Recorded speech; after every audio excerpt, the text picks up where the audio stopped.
I love signature moves in Pokemon. They're an awesome way to give otherwise forgettable creatures a little bit of identity. A move just for them that sets them apart from the rest of the crop. Unfortunately though, there are far more examples of terrible and useless signature moves than good ones. And these signature moves are so bad that you wonder why they exist at all or what they're for. Let's take a look at some of Pokemon's worst signature moves, many of which you probably forgot existed. Starting things off strong, let's say hello to Octillery, an octopus-themed Pokemon. Octopus is one of nature's most intelligent creatures, which is why Octillery has intelligent options like Fire Blast and Thunder Wave in its moveset. When Octillery was reading The Art of War, his favorite book, one quote really stuck with him. That was, "Know thy enemy and know thyself." Octillery in that moment realized that he had suction cups to take advantage of, which is why the ability Suction Cups is a useful tool that prevents him from being forced to switch out by effects like Roar. Absolutely ingenious. The octopus is also known for spitting ink at people, which is where our signature move comes into play. Octazooka. Octazooka was a signature move on Octillery for a long time, until Graplocked came out, who also gets the move. Also, for some reason, Sableye can learn Octazooka from an event. Anyone got an explanation for that one? Now you may be thinking, wait a minute, Jimothy. Even back in Gen 2, Kingdra could learn Octazooka. That's true, but that was only by breeding. Octazooka was still a signature move on Octillery, because it was the only Pokemon that could learn it through level up. Now, Octazooka is a really terrible move. It's a water-type special attack with 65 power and 85 accuracy, with the secondary effect of a 50% chance to lower the target's accuracy by 1 stage. This is a pretty good secondary effect, to be honest. 50% chance is a very high chance. Lowering accuracy has its benefits. You can fish for misses, or pair it with Thunder Wave to increase the chances of inaction against the enemy. Perhaps ruin the life of a setup sweeper like a cursed up bulky Pokemon by lowering their accuracy, eventually forcing them out. But the benefits of this secondary effect are just not worth the terrible cost of lower accuracy on the move itself, only 85 accuracy and a 65 power. Moves like this are unfortunate because there is really no reason not to just run Surf, which is a readily available move that I think every water type can just learn without much cost either. Surf is way better with 100 accuracy and a much higher power. Then later on, when Octillery gained access to the move Scald, that certainly was. Scald has higher power, higher accuracy, and a way more powerful secondary effect, burning the enemy. So using Octazooka instead of Scald just makes no sense whatsoever. It's a shame because this move sounds awesome and is very flavorful on the Pokemon, an octopus-themed attack for an octopus Pokemon, but Octillery, he knows himself and he knows his enemy. He's a strategic Pokemon, which is why he never brings Octazooka to competitive battles. He knows that simply throwing some boiling water on the enemy is more powerful than wasting your precious octopus ink, which is why Octillery will probably go down in history as the smartest Pokemon of all time. Up next is Dialga, who has a signature move that is very disappointing to many. Now, Dialga, when it came out, was an elite Pokemon, truly outstanding for the Gen 4 Ubers metagame. In the current viability rankings, it is the #1 Pokemon in that format. It has incredibly well-rounded stats and outstanding Steel Dragon typing. Multiple different viable sets it can use. A vast set of options. But there's one move that it never uses in a real competitive context. Never. That is Roar of Time, its most famous signature move. Roar of Time sounds earth-shattering. It sounds like the most powerful thing you've ever heard of, but this move is rather unexciting actually. Roar of Time is a dragon-type special attack with 150 power, 90 accuracy, and after being used, the user cannot move on the next turn. You may have noticed that this is an exact copy of Hyper Beam, but it's dragon-type instead of normal type. And if Hyper Beam isn't that good, then Roar of Time is certainly not much better. Now, at least this is a dragon-type attack, which is a better attacking type than normal, but if you've played competitive Pokemon at all, I'm sure you know that these moves that require you to recharge are just dreadful. They are very rarely used, with some minor exceptions, and that is because giving your opponent an entire free turn is absolutely horrendous. One of the core concepts of competitive singles is trying to find free turns with mechanics like sleep and flinch and substitute and taunt and whatever. Disruptive mechanics, encore, etc. You are trying to find free turns because if you have free turns, you can set up, make hazards, get an attack through, use a boost. Free turns are the strongest thing ever. This move right here just gives your opponent a free turn on a silver platter. Even if you KO a Pokemon with this, it's still usually not worth giving the enemy a whole free turn. Now perhaps Dialga would use this still if it didn't have better options, but it does have better options. Even though Dragon Pulse is significantly weaker on the power side, it's much more consistent. It's just 90 power, 100 accuracy, solid damage that Dialga uses all the time. This is a much better option than Roar of Time that is much more commonly seen. And even if you want a higher power attack that has a drawback associated, you would much rather run Draco Meteor, which has just a slightly lower power of 140. But the drawback is that you have your special attack lowered by 2. This is a way better drawback. Instead of giving your opponent a free turn, you can switch out if you like. Maybe you're running a mixed set, so you can use Outrage, which attacks with your physical attack or something, or Earthquake. Or you could just click it again, because it's probably still really strong. Draco Meteor is strictly better than Roar of Time in every way. 10 more power is not worth the devastating effect of losing your entire next turn. Now, even though Draco Meteor got nerfed later on in the franchise, it still remained better than Roar of Time, which nobody has ever used in human history. Palkia certainly got the better end of the deal here with its signature move, Spatial Rend, which is significantly more usable. It has a 100 power and 95 accuracy with a high crit rate. Some players would still prefer to use Dragon Pulse because it has higher PP, is more accurate.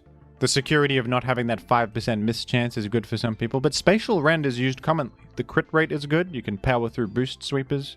You can do a better wall breaking with this. On more offensive sets, Spatial Rend is a good fit. Roar of Time, however, is just an unusably bad move. A lot of people think that they should rework this move in a new game, give it some revamped effect to make it more worthwhile, because as it stands, it's just bad. It's just a bad move. Which is a shame because of its awesome name and the lore implications and such. Roar of Time is one of the most grandiose sounding attacks ever, and its effect is anything but.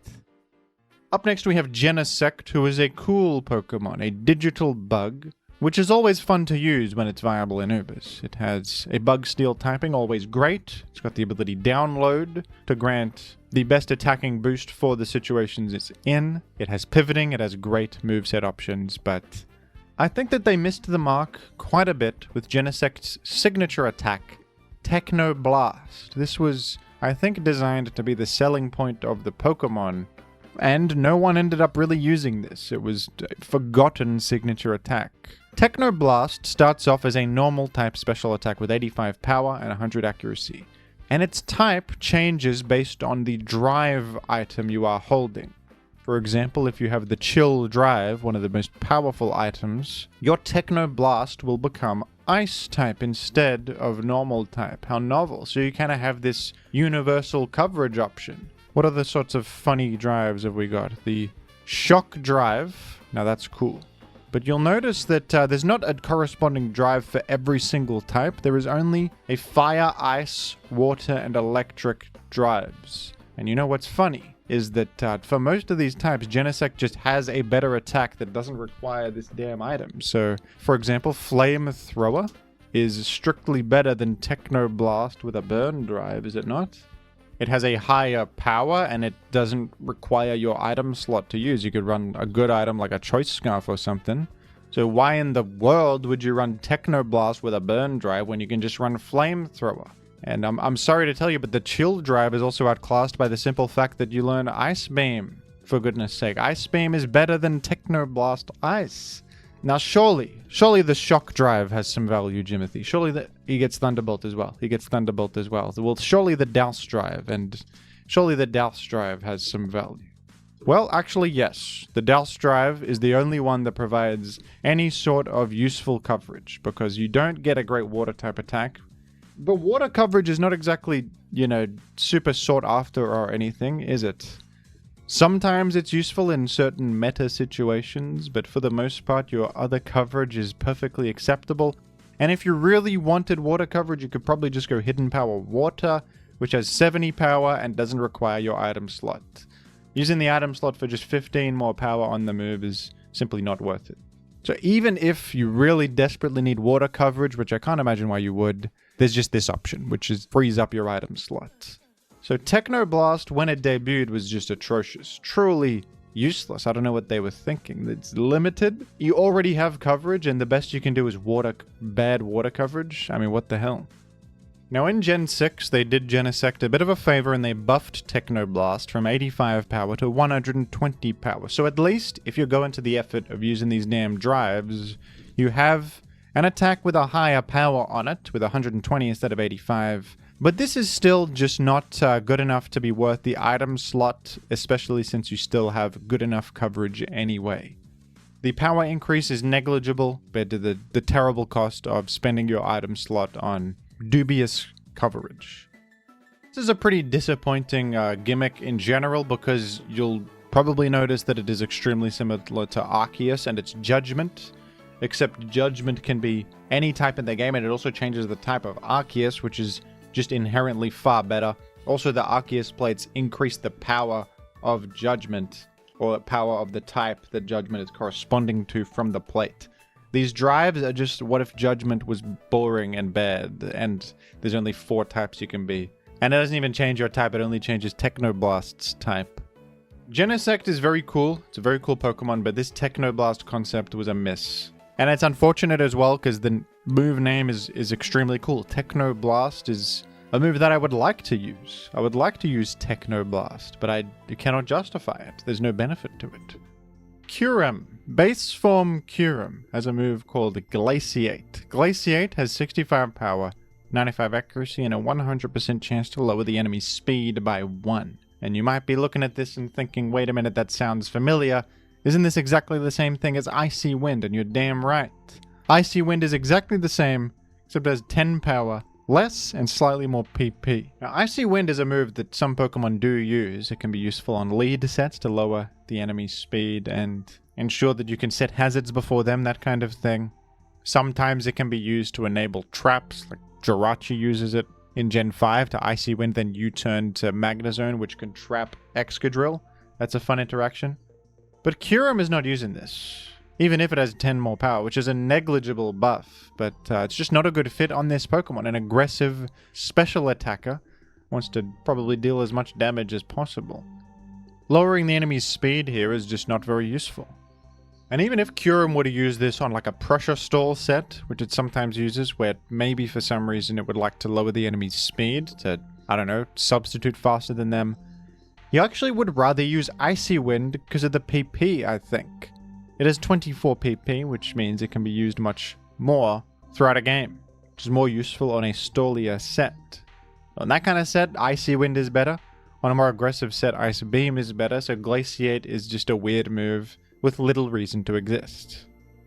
Now, later on, Glaciate did become available on one other Pokemon through a special event, and that was Victini. And Victini sometimes uses this because it literally doesn't get any other better ice coverage, and perhaps occasionally for the speed lowering. But of course, if Victini got any other ice move, we would probably use that instead. It's literally lack of any other better option. Up next, we finally have a funny move. Tar Shot is a good attack on the Pokemon Colossal. Everything about this is harmonious, isn't it? How lovely. Tar Shot is a support move. It's a rock-type status move with 100 accuracy that lowers the target's speed and makes them take double damage from fire-type attacks. I'll give them credit here for doing something a little creative. This is interesting. You can pair this with a powerful attack like Overheat for enormous damage and perhaps outrun them because you have lowered their speed. Problem is, of course, that this is Colossal we are talking about. Take a look at the Colossal speed stat. It's only base 30. Even engulfing the enemy in tar is not going to make them slower than you, regrettably. You're a heavy creature, you've got a lot to carry, you've got a lot of weight to carry. So, for that reason, shooting tar is not very useful for Colossal. And honestly, even if other Pokemon got this, I'm not sure how good it would be. Maybe if like Chi-Yu got it, but I mean that just makes the rich get richer. Chi-Yu's already dealing 10,000 damage with overheat. Doesn't necessarily need Tar Shot. Maybe Volcarona could use it or something, but Volcarona has Quiver Dance, which just raises its speed and special attack, which is similar to what Tar Shot is doing, but you permanently get the benefits rather than just temporarily lowering the enemy's speed and gaining enhanced damage. Now, perhaps if Tyranitar got Tar Shot, we would have a different conversation. That would be fitting thematically, and Tyranitar could use the move Flamethrower for a powerful hit. Octillery and Tyranitar had a secret meeting where they swapped notes once, and Octillery told Tyranitar about the art of war.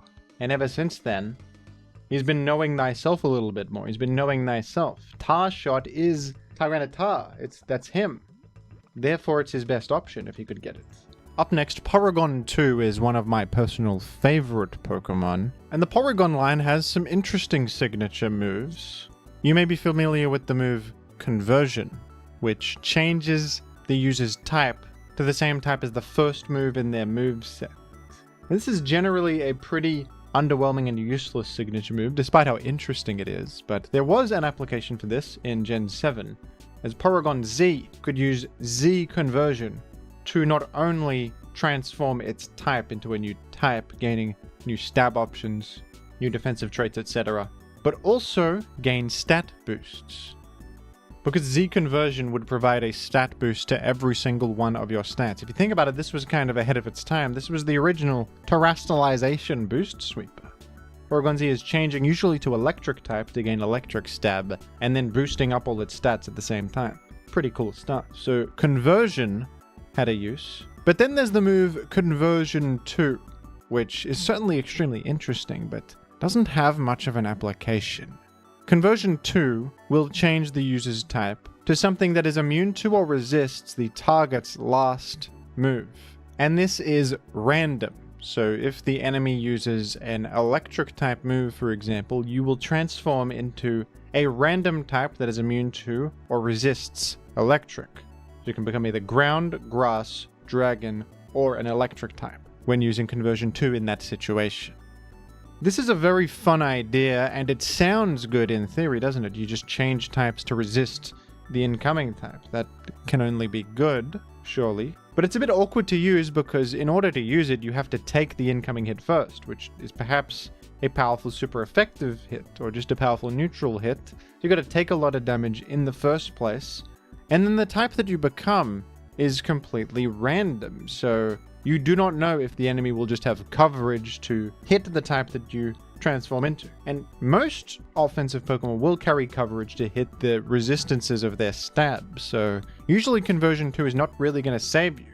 It's inconsistent because you can't guarantee what type you will become, and much of the time they will just have coverage to hit the new type that you have become. So you have to take a big hit to use it in the first place, and then when you use it, it's not even a foolproof thing. So Conversion 2 is pretty bad, and it's also a waste of a move slot that could be better spent on, a powerful utility option.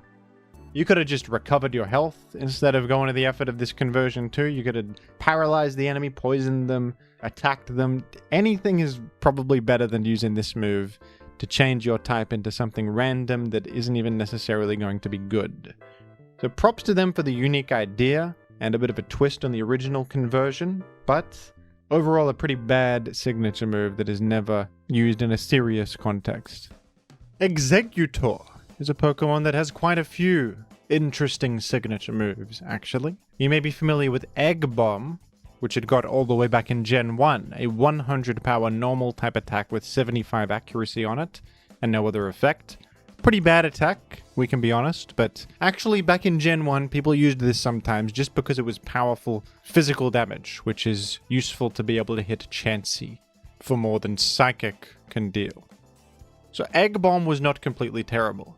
Alolan Exeggutor, popular comedy Pokemon, also shares base form Exeggutor's move pool, so it can get Egg Bomb, and it has its own signature move, Dragon Hammer, which is just a 90 power, 100 accuracy, dragon-type physical attack, which is, pretty unexciting, but it's a bit of a step up from Dragon Claw, actually, with a bit more power and a bit of usefulness to that. Not completely terrible, But Executor also gets this move, which is truly one of the most bizarre and terrible signature moves that has ever existed. The move Barrage. This is such a strange move. It's a normal type physical attack with 15 power, 85 accuracy, and a multi-hit effect. It hits 2 to 5 times in one turn. This is terrible for many reasons. It is not a stab attack on Executor. It's a normal type attack, which is a terrible type, generally speaking. Plus, the move is weak and inaccurate. And thematically, I don't even know what it means. Barrage is a pretty general idea. We suppose all the little eggs are causing a barrage, each hitting the enemy one by one, like a primitive version of population bomb or something like that. But could have called it like egg barrage or something. Could have called it egg slammer. And they've gone right ahead and they've deleted this move from the game from Gen 8 onwards. One of the many moves that we've lost in the Dexit mishap.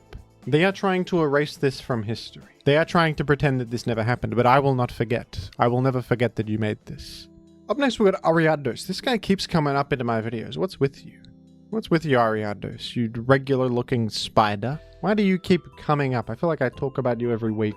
Ariados has a couple signature moves. One of them is Spider Web, which is actually a good one, preventing the enemy from switching out, which could be paired with Baton Pass in early gens for some broken technology, but you must admit this is an exact copy of the move Mean Look. It's not a unique move. It is a repurposed move that already exists. This, however, is a completely unique effect that Ariados has access to, and only Ariados. Toxic Thread. And it's kind of interesting. This is a move that poisons the enemy and also lowers their speed by 1 after doing so. It's an alright move, but of course you can't help but think that just regular old Toxic is superior, badly poisoning the target, which is much more powerful because the damage ramps up over time rather than just being a simple non-incremental damage over time like regular poison. So that trade-off is definitely not worth it. You lower their speed, a negligible effect for a far worse poison. Now there is the fact that it's 100 accuracy, while Toxic is only 90, but even this is not relevant because poison types cannot miss the move Toxic, and Ariados is a poison type Pokemon. So that's a pretty bad one from Ariados here. There is one application though for Toxic Thread that I've seen in competitive. Smeargle sometimes uses this for hazard setting wars, because if you lower the opponent's speed and poison them, they are slowly taking damage over time. And if they're continuously trying to remove hazards, that can be useful as you continuously re-establish hazards. And lowering their speed means that you always set hazards first, which gets ahead of both Rapid Spin and Defog or just an incoming attack, because you are willing to feint if it means that you get your hazards up. So I suppose it's not a completely useless move, and you could maybe see this being useful on hazard setters, but that was more of a thing before Rapid Spin boosted speed, because Rapid Spin boosting speed kind of destroys this concept of lower the enemy's speed when hazard setting. So that sort of feels outdated and wouldn't even be that useful in modern times. Now Alakazam you would think is a smart Pokemon. It's a psychic type with great mental power and mental prowess, but Alakazam has one of the worst signature moves in the entire series. A signature move that is a truly bizarre addition to the game. Kinesis is a psychic type status move with 80 accuracy that lowers the target's accuracy by 1. Accuracy lowering moves are generally pretty terrible. There are some infamous examples of their use in competitive context, but for the most part you never see these because they're just not very good. There's a low chance that the enemy will miss the move that they're about to use, and they can also just switch out to reset their stat drops, meaning that the turn you spent lowering their accuracy was all for nothing. It is a waste of time that is a waste of a move slot and just a poor strategy all around. And Kinesis is not even a good accuracy lowering move if such a thing exists. It has 80 accuracy itself, so it is inaccurate ironically.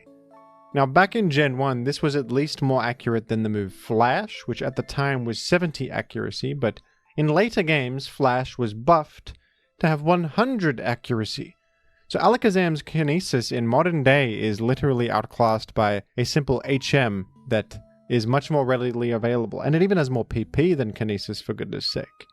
Now I learned something today that I didn't realize. I assumed that this one was just removed from the game in Gen 8, like many of these old Gen 1 useless, weird signature moves, but what's strange is that Yes, initially it was unavailable, but then a patch came out that introduced Kinesis back to the game. So you could use Kinesis again in Gen 8 in all of its former glory, which is a strange thing for them to take the effort to put back into Gen 8, of all things on the planet. And then in Gen 9, Kinesis is now no longer usable, but who knows, maybe they're going to plan a new patch to add Kinesis back in. The fans are clamoring for it. The fans are clamoring for Kinesis back in the game. We need this one. The Pokemon Zygarde actually has some of the best signature moves ever. Zygarde has the famous signature move 1000 Arrows, which is an incredibly powerful move, enough to get this guy banned back in Gen 7 OU. 1000 Arrows is a ground type attack with 90 power. It's physical, it's 100% accurate, and it is able to hit flying types. It's able to hit flying types, which is usually impossible for ground type attacks. It's their main weakness, in fact. But 1000 Arrows kind of breaks the game because it turns ground into the best type of all time and makes 1000 Arrows extraordinarily spammable, since the one immunity that is supposed to keep ground type moves in check is no longer existing. Zygarde also has 1000 Waves, another ground type physical attack with 90 power, 100 accuracy, that also has a trapping effect on it, preventing the enemy from switching when used. And this is also pretty damn good. Zygarde doesn't actually use this that much compared to 1000 Arrows, which is far better. But you do see this move in Hackmons a lot, a format where you can hack Pokemon to have anything in the game, because it's just a really good high power ground coverage option that also traps the enemy, which has useful applications there. Even if Zygarde itself isn't using this as much over 1000 Arrows, you can acknowledge the power of such a concept. But then Zygarde has a third signature move that I didn't even know existed until today, that is kind of a strange addition. It is Land's Wrath. Land's Wrath is a 90 power ground type attack with 100 accuracy that has no effect, which is completely bizarre because you have two other great signature moves that are the exact same power, accuracy, and PP that both have really good effects. But Land's Wrath, for some reason, has no effect whatsoever. What makes this even funnier is that, of course, the most famous ground type attack in the game, Earthquake, is exactly the same in singles, with 100 power, 100 accuracy, and no effect. So why in the world would you use the exact same move with 10 less power on it? It boggles the mind. Not only is it outclassed by these moves, it's outclassed by damn Earthquake, the default ground type attack. Now, there is one benefit to Land's Wrath over Earthquake, and that is the fact that it hits adjacent foes in doubles. Earthquake will actually hit all Pokemon on the field in doubles, which can damage your own ally. Land's Wrath, on the other hand, only hits the enemies, keeping your ally safe. So that is a benefit for it. But guess what? 1000 Waves does that too. 1000 Waves hits adjacent foes without hitting your ally, and it prevents them from switching. So why in the world would you not use 1000 Waves over Land's Wrath in that context as well? Just a strange thing. It's like a pretty good move, to be honest. You probably would see this if Pokemon got it. I mean, some Pokemon use Stomping Tantrum or High Horsepower, which are ground coverage that's not Earthquake, but just a strange thing to give to a Pokemon that has 3 other options that are all pretty much objectively better. It's a weird choice, isn't it? And finally, we have a signature move on frightening tree Pokemon Trevenant, which I had never heard of prior to today because it never uses it, unfortunately, despite its fantastic name. Forest's Curse sounds like the coolest move I've ever heard of. Unfortunately, it's not very cool or good at all. Forest's Curse is a grass-type status move with 100 accuracy that adds grass to the target's types. This might remind you of the move Soak, which is a move that changes a Pokemon's type to water type, and that has some useful applications. You can make a Pokemon like a ground type who is usually immune to electric. You can change them into a water type, and now they are vulnerable to electric type attacks. It is useful to change Pokemon's types for that reason sometimes. Forest's Curse, though, you'll notice, does not change their type to be a single grass type. It adds grass to the target's types. So they keep the types they were previously, but they just get grass typing on top. Now this might have an application because you make them weak to fire and ice, but I mean, is Trevenant a fantastic fire and ice move abuser? Not really. It might be useful, to remove immunities or resistances from a Pokemon by changing their type, but this doesn't change their damn type. It just adds grass to their type. So you can't even get rid of ghost immunity on a normal type or other resistances, or remove the enemy's stabs. You're just adding grass to their types, which doesn't really help you very much. It might even hinder you if they have grass coverage and they just got an extra stab type, for goodness sake. The best you're going to get out of this is just making them weak to more things, but you are not very good at abusing the things that they become weak to as a result of the forest's curse, and that's also just a lot of setup for an entire move slot, and you would be much better served boosting up or doing anything else than granting them the forest's curse. I don't know about you, but I'm going to go into the scary woods tonight, because the worst thing that can happen to me is that I gain an additional grass typing. That's all the forest's curse is. It sounds ominous. It sounds like it will ruin my life. But no, it won't. I will just become, rather than a simple mono-normal type human being, I'll become a normal grass type, which might give me mystical powers of some sort. Maybe I want the forest's curse. Maybe I'm going to go seek it out, for goodness sake. Thank you for watching, folks. I love signature moves, and I'm glad that in recent generations they're making signature moves much better generally. Most signature moves given to Pokemon are powerful, unique, and help them stand out a bit, but there is a long history of bad, useless, and bizarre signature moves in the series that I thought was worth highlighting.